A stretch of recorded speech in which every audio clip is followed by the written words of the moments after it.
આણંદ જિલ્લાના ખંભાતના દરિયાની ભરતીમાં ફેરફાર જોવા મળી રહ્યો છે। ખંભાતના દરિયામાં નૈસર્ગિક અને કુદરતી કારણો મુજબ દરિયામાં ભરતીના પ્રવાહની ગતિ વધી છે અને ઝડપથી ખંભાતના દરિયાની ભરતીના પાણી કિનારા તરફ આવી રહ્યા છે। ત્યારે કિનારા તરફની માટીની મોટી ભેખડો દરિયાના પાણીમાં તૂટી રહી છે અને પાણીમાં વહી રહી છે, જેને લઈ ખંભાત પાલિકાએ કિનારે નહીં જવા સૂચના આપી છે। સાથે જ દરિયા કિનારે બોર્ડ પણ લગાવવામાં આવ્યા છે।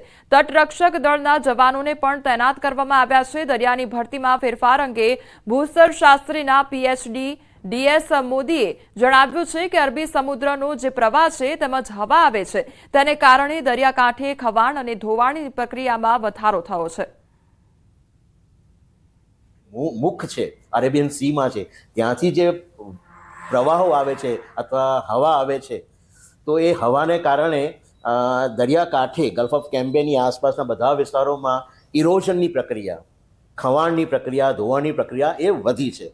તો પહેલાં આ બંને પ્રક્રિયાઓ ડિપોઝિશન, નદીઓ દ્વારા લાવવામાં આવતું સેડિમેન્ટ્સનું ડિપોઝિશન થવું અને ઇરોઝન થવું એ બેલેન્સ હતું, પણ અત્યારે ખરેખર ઇમ્બેલેન્સ થઈ ગયું છે। તો ખંભાતના નગરના જે સહેલાણીઓ આવે છે એમની સાવચેતી અને સુરક્ષાના ભાગરૂપે અમે અહીં આગળ એ લોકોને સાઇન બોર્ડ લગાવ્યા છે, 3 સાઇડ બોર્ડ લગાવ્યા છે અને એ લોકોને નીચે જવાની ના પણ પાડી છે અને સાગર તટરક્ષકોને અમે પણ એ લોકોને સૂચના આપેલી છે કે કોઈ પણ અહીં આગળ આવે એ લોકોને નીચે નહીં જવા દેવાના।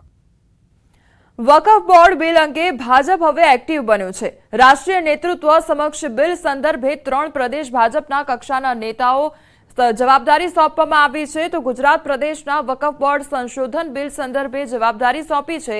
પ્રદેશ ભાજપના 3 નેતાઓ પ્રદેશને જવાબદારી સોંપવામાં આવી છે અને મુસ્લિમ સમુદાયના 1 અને 2 હિન્દુ નેતાઓને જવાબદારી સોંપવામાં આવી છે। પ્રદેશ મંત્રી ઝવેરી ઠકરારને જવાબદારી સોંપી છે તો પૂર્વ અમદાવાદ જિલ્લા પ્રમુખ હર્ષદગીરી ગોસાઈને જવાબદારી સોંપવામાં આવી છે। ભાજપના લઘુમતી મોરચાના અનવર હુસૈન શેખને પણ જવાબદારી સોંપવામાં આવી છે। માલધારીઓના હિજરત મુદ્દે કોંગ્રેસના ધારાસભ્ય કિરીટ પટેલનું નિવેદન સામે આવ્યું છે। કહ્યું છે કે સરકારે માલધારીઓ માટે યોગ્ય નીતિ બનાવવી જોઈએ। ભાજપના ધારાસભ્ય મહેશ કશવાલાએ વળતો જવાબ આપતા કહ્યું કે ગૌશાળાઓ માટે રાજ્ય સરકાર અનુદાન આપે છે। સરકાર આવા પશુપાલકો માટે કોઈ યોગ્ય આયોજન કરતી નથી અથવા કોઈ એક્શન પ્લાન બનાવતી નથી। સરકારે ભવિષ્યની અંદર આવા પશુપાલકો માટે કોઈ એક્શન પ્લાન બનાવવો જોઈએ અને એમના વિસ્તાર છોડવાની જરૂર ના પડે, એના માટે કોઈ એવી પોલિસી બનાવવી જોઈએ। માત્ર પશુ નહીં, પશુની સાથે લોકોએ પણ કરોડો લોકોએ તમારા શાસનમાં પાણી પોકારતા સ્થળાંતર કરવું પડ્યું। દર વર્ષે મોટા ભાગના ગામડાઓમાં નવા હવેડા બને છે, જૂના હવેડાઓનું મરામત પણ થાય છે અને પાણીના બોર અને પાણીની મોટર માટે એમને તાલુકાથી આગળ ન વધવું પડે એવું સુંદર આયોજન રાજ્યની સરકારે કર્યું છે। સપનાના ઘર માટે દરેકને ઈચ્છા હોય છે, જો કે સિક્કાની બીજી બાજુ એ છે કે કેટલાક મકાનો તૈયાર છે પણ તેમાં રહેવા કોઈ જતું નથી। ભરૂચના જેબી મોદી બાગ નજીક 500થી વધુ સરકારી આવાસ તૈયાર છે પણ તેમાં કોઈ રહેવા માટે તૈયાર નથી। દાયકા ઉપરાંત તૈયાર પડેલા આવાસ લાભાર્થીઓને ફાળવવામાં આવ્યા છે। સંપૂર્ણ પેમેન્ટ ન થવાથી અને અન્ય ટેકનિકલ કારણોસર લાભાર્થીઓએ પોઝિશન લીધું નથી। આજે સ્થિતિ એ છે કે લાખોના ખર્ચે તૈયાર સરકારી આવાસ જર્જરિત બન્યા છે તેમજ રખરખાવના અભાવે ઘણા મકાનો તો હવે રહેવા લાયક પણ રહ્યા નથી।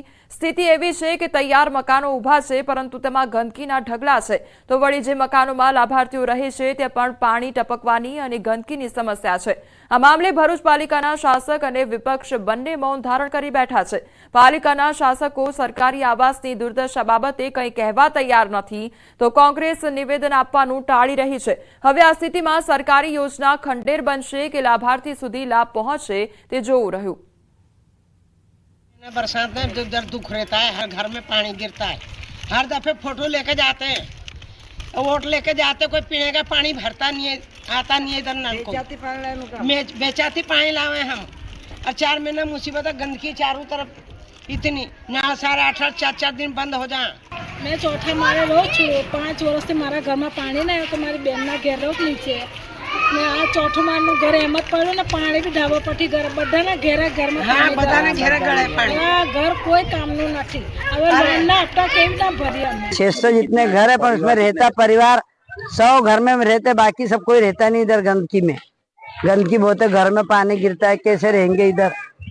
कितने सालों तक ये तकलीफ? इधर कितने साल तक तकलीफ है? 8 साल तो हो गए मुझे तकलीफ है। हमारे झोपड़े अच्छे थे, इससे झोपड़े हमारे पीछे दे दे हमको। झोपड़पट्टी थी ना, वो अच्छी थी हमारे लिए। જે રીતે લાભાર્થીઓ અત્યારે સર્વે થયું અને લાભાર્થીઓ આવાસ યોજના માટે લાઈનોમાં ઉભા રહેલા છે, તે રીતે ભરૂચમાં એક ઉલટી પરિસ્થિતિ ચાલી રહેલી છે।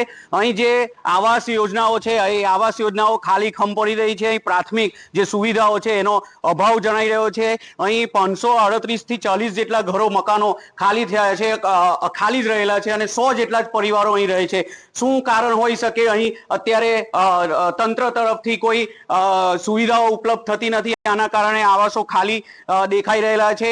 ચારે તરફ ગંદકી અને જે પ્રાથમિક સુવિધા છે તેનો અભાવ થઈ રહેલો છે। આપ જોઈ રહ્યા છો કે ચારે તરફ જે આવાસ જે અહીં છે તે સારી પરિસ્થિતિ છે, પરંતુ એની સાફ સફાઈ કે કોઈ કદર થઈ નથી। અહીં પાણીની સુવિધાઓ અને ઇલેક્ટ્રિસિટીની સુવિધાઓ થોડી અછતમાં રહી છે। આ જ રીતે અહીં જો પ્રાથમિક સુવિધાઓનો અભાવ પૂર્ણ રીતે કરી શકાય તો આવાસ યોજનાઓ ફરીથી ધમધમી ઉઠે એવી પરિસ્થિતિ છે।